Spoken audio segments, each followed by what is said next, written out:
आजतागायत प्रशासनाकडून काहीच मिळालेलं नसल्याचा दावा देखील या बोटीवरील तैनात मानधनावरील कर्मचाऱ्यांकडून करण्यात आला आहे। आतापर्यंत 11 वर्षापासून आम्ही काम करलो, फक्त 3 ते 4 वर्ष जेमतेम आम्हाला मानधन दिलं।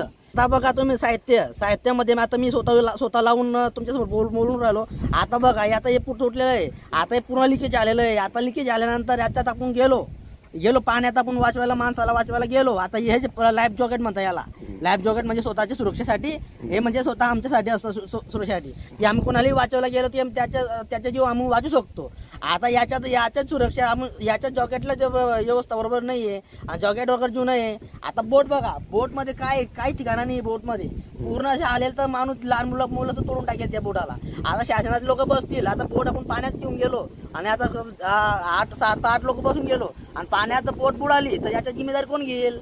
आता जिम्मेदारी मग नंतर कोणाला सांगतील की बाई इंटरॅप्टिव्हच्या लोकांनी सांगितलं नाही की बाई तुम्ही आतापर्यंत बोटची दुरुस्ती केली नाही, आम्ही केली नाही। आता इंटरॅप्टिव्हच्या टीममध्ये आम्ही काम करू राहिलो, पण बिना मोबदला काम करून राहिलो। आतापर्यंत मोबदला काही मिळाला नाही। आता स्वतः घरचे पैसे कुठून खर्च करू, कुठे जाऊ मागायला घरी पैसे आम्ही? माझी एकही शासनाकडून एकही विनंती आहे की बाई आम्हाला काही पगार आणि मानधन काही द्या आणि व्यवस्थित जे वस्तू आहे, हे बोट आहे, लाईफ जॉकेट आहे, सर्व दुरुस्ती करा आणि नवे वगैरे आणून द्या, तेव्हा आम्ही हे काम करू, तर आम्ही हे काम करायला सोडू। मुळातच प्रकाशा हे पश्चिम काशी म्हणून ओळखले जाते। या ठिकाणी हजारो भाविक दरवर्षी स्नानासाठी येत असतात। अशातच आता उद्या 5व्या दिवसाच्या गणपतीचे विसर्जन आहे आणि त्यातच जर या ठिकाणी जीव वाचवण्यासाठी तैनात असलेली बोटच जर नादुरुस्त असेल आणि काही प्रसंग ओढावला तर मग काय, हा प्रश्न देखील उपस्थित होतो आहे।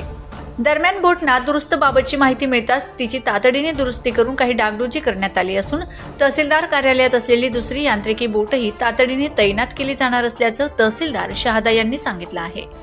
सलाउद्दीन लोहार, प्रश्नचिन्ह न्यूज, शहादा। शहादा तहसील कार्यालय या ठिकाणी जिल्हा आपत्ती व्यवस्थापन प्राधिकरण यांच्याकडून 2 बोट्स प्राप्त आहेत। एक बोट ही इमर्जन्सीमध्ये मूव्ह करण्यासाठी, दुसरी बोट प्रकाशा या ठिकाणी आहे।